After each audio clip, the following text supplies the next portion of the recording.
I'm Christine Livieri, your paleo practitioner. So today on this video lesson, we're going to talk about wheat and the brain. Did you know that wheat is addictive? Yes, it is. And it's addictive because of gluten. Now, gluten is an addictive substance similar to a drug, and it has central nervous system effects through appetite stimulation. Gluten is just the protein part of the wheat. So if you were to take that out, you would have gluten-free, but doesn't necessarily mean that it's healthy. Addiction is not all in your head, but it is mainly in your head. Because when you have an addiction, whether it's to something like cocaine or cigarettes, nicotine, or caffeine, or even alcohol, all of these addictive substances, and wheat gluten is considered an addictive substance, happens because we have morphine receptors in our brain. And those morphine receptors have to be filled with something, okay? So if you're eating a lot of wheat gluten, believe me, the wheat gluten is going to be adhering to those opioid or morphine receptors in your brain. And they really like to stay filled all the time. So join an elite club of addictive food substances known to induce a form of reward in our brains. So you can add wheat gluten to your alcohol, caffeine, and nicotine. Withdrawal symptoms will often occur when you have the lack of a drug. And those withdrawal symptoms could be mental fog, fatigue, crankiness, irritability, depression. You go through alcohol withdrawals, you're going to feel this. You stop your cigarette smoking, you're going to feel this. You stop eating bagels, you're going to feel this. Now Narcan or naloxone is a drug that us nurses use in the emergency room when somebody comes in high on a drug.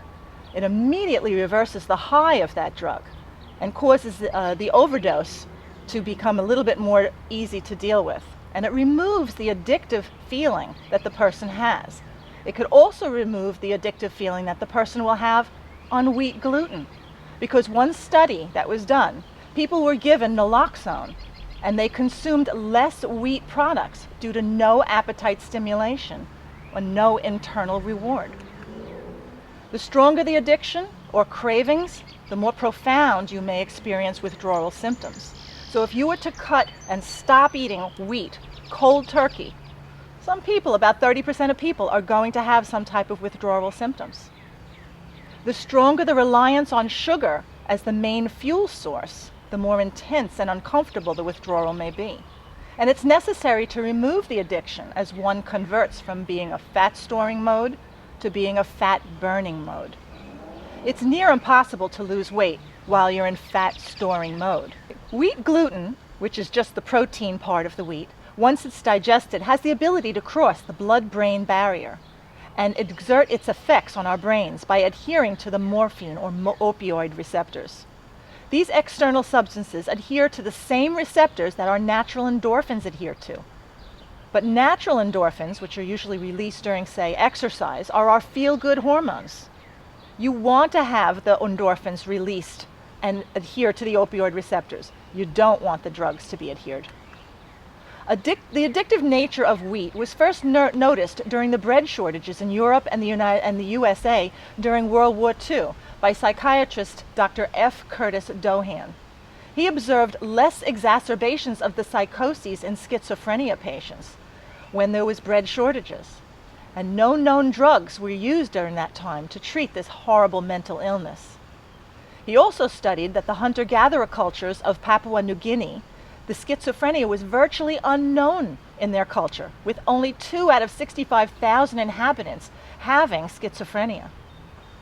And the rates of schizophrenia skyrocketed after Western foods like breads and bagels and cereals were introduced to these people.